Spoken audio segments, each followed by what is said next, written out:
Hello दोस्तों, आज का जो मेरा टॉपिक है वो है रोलिंग मार्जिन ऑफ स्टील के बारे में। तो रोलिंग मार्जिन ऑफ स्टील हमारे लिए क्यों महत्व है और हम रोलिंग मार्जिन ऑफ स्टील है तो उसको हम कैसे चेक करेंगे और कैसे पता चला करेंगे कि वो कितना प्लस है कितना माइनस है और वो हमारे जो एज पर IS कोड 1786 के हिसाब से वो ठीक है या नहीं है। सबसे पहले मैं जैसे हमारा लिस्ट ऑफ मैक्स रहती है, उसमें जैसे मान ले एग्जांपल के तौर पे मैंने मान लिया कि हमारे पास लिस्ट ऑफ मैक्स दी हुई है जिसमें 2 ब्रांड दी हुई है, टाटा और सेल। तो हमारा जो साइड पे स्टील आया वो टाटा का है या सेल का है। अगर ये 2 का है तो ठीक है, अगर इसके अलावा किसी अदर ब्रांड से तो उसको हम रिजेक्ट कर सकते हैं क्योंकि हमारे पास लिस्ट ऑफ मैक्स में 2 ही नाम दिए हुए हैं। अगर ज़्यादा हैं तो हम उन्हीं के हिसाब से उस नाम को चेक करेंगे। सबसे पहला ये रहेगा।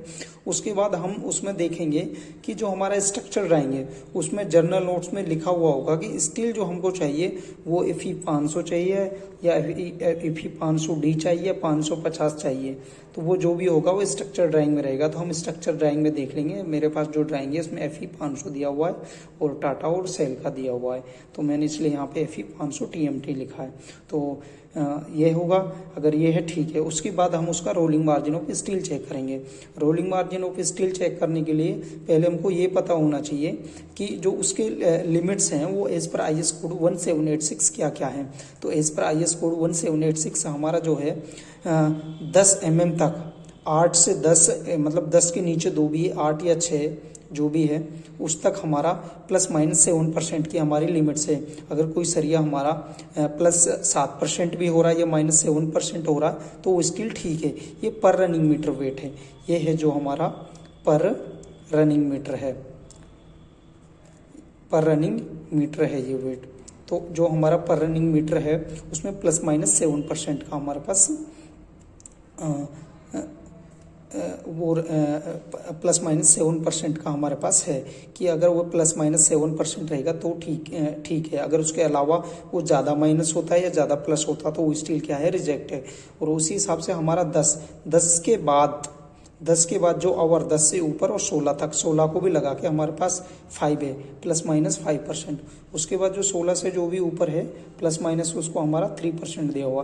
अब मैंने एग्जांपल के तौर पे मैं आपको समझाता हूँ। मैंने जैसे मेरा मान लो कोई स्टील आया 8 mm का और वो हमारा क्या है 412 पर रनिंग मीटर वेट। जो स्टील हम लेंगे वो हम फिक्स काटेंगे 1 मीटर, बिल्कुल फिक्स। और वो हमको क्या है, ग्राइंडर से काटना। उसकी दोनों शेप है वो बिल्कुल बराबर रहनी चाहिए, मतलब कटिंग उसकी बिल्कुल 90 एंगल पे होनी चाहिए बिल्कुल। ये सरफेस है ना, जो जब हम उसको मतलब एज ए सेक्शन काट के देखते हैं, ये वाला यहाँ से सेक्शन अगर हम काट के देखते हैं तो ये सरफेस बिल्कुल हमारा मतलब क्लीन रहना है। ये उबड़ खाबड़ नहीं हो, ऐसा नहीं हो कि ये यहाँ से कभी ऐसा कट गया हो ये वाला फेस, या फिर ऐसे चपटा कट गया हो, तो ये नहीं रहना चाहिए। बिल्कुल ऐसा होना चाहिए। 1 मीटर का हमने स्टील काटा, हमने उसका वेट किया 8 mm का, तो वो हमारा वेट आएगा। वेट आया, मैंने जो स्टील चेक किया 0.412। हमारा जो एज पर IS कोड है, जो हमारा as per IS code wait है पर रनिंग मीटर 0.395 है। तो इसमें जो हमारी लिमिट्स है मैंने अभी आपको बताया +-7% है, तो मैंने यहाँ पे लिख दिया लिमिट्स इसकी कितनी, +-7% है। तो ये प्लस में 4.30% में जा रहा है, यानी कि 7% से कम ही, तो कोई दिक्कत नहीं। अगर यहाँ पे ये 8 जाता तो ये स्टील रिजेक्ट था। अगर यहाँ पे ये माइनस में 8 जाता तो भी रिजेक्ट है, या प्लस में 8 जाता तो भी रिजेक्ट है, 7.5 भी जाता, 7 से ऊपर जाएगा, 7.1 भी जाएगा तो भी ये स्टील क्या है, रिजेक्ट है। माइनस में हो भले प्लस में हो। उसके बाद हमने 10 mm का वेट लिया 0.614, और हमारे जो एज पर IS कोड जो वेट दे रखा पर रनिंग मीटर 617 है, तो ये हमारा माइनस में गया। कितना गया, 0.49%। तो हमारी जो लिमिट्स कितनी दी, तो ये हमारा दैट्स इट, यानी कि ये भी हमारा ओके है, कोई दिक्कत नहीं है। उसके बाद हम आते हैं 12 mm पे। 12 mm का जो दिया हुआ है हमारा 0.889 दिया हुआ है, मतलब आया है हमारा, सॉरी ये हमारा आया है। मैंने 1 मीटर का स्टील की लेंथ की जो कटिंग थी, और हमारा जो एज पर IS कोड 0.88 दिया हुआ है, तो इसमें हमारा +-5% की लिमिट्स है, तो ये प्लस में 0.1 होना है, यानी कि ये भी ओके है। उसके बाद हमारा 16 mm का 1.576 है आया है मेरा, और जो मेरा इस प्राइस कोड लिमिट से 1.58 है, तो हमारा माइनस में 0.25 है, तो ये भी ओके, कोई दिक्कत नहीं है। और 20 mm का 2.465 मेरा आया है जब मैंने इसका वेट किया। तो यहाँ पे जो लिमिट्स दी हुई है ये 2.47 हमारा इस पर IS कोड पर रनिंग मीटर वेट है। तो इसके बाद इसकी जो लिमिट्स है हमारा ±3% है, तो इसका क्या है -20%। ये भी ठीक है और ये भी ठीक है, यानी कि हमारा टोटली ओवरऑल ठीक है।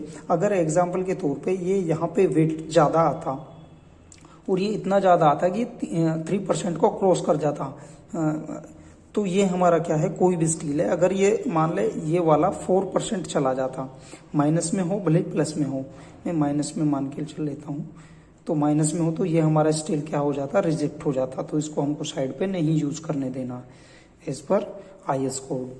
और रोलिंग मार्जिन स्टील ये रिकन्सिलेशन के लिए भी बहुत महत्व रखता है कि अगर आपका ये +4.30% गया है, तो ये आपका मान ले अगर 500 टन स्टील जाएगा, तो 500 टन स्टील में अगर आप 4.30% करोगे, तो आपका अगर आप 500 टन में करोगे 4.30, तो आपका लगभग 21,518 kg स्टील क्या हो जाएगा, ज़्यादा लग जाएगा। तो जब आप रिकन्सिलेशन करोगे तो ये स्टील कहाँ से लाओगे, तो इसीलिए क्या है, रोलिंग मार्जिन ऑफ स्टील बहुत ज़रूरी होता है। तो उससे हमको ये भी पता चल जाता है कि हमारा जो प्लस में स्टील था वो इसलिए है, इतना स्टील तो हमारा ऐसे ही ज़्यादा लग गया हमारा जब प्लस में आ गया।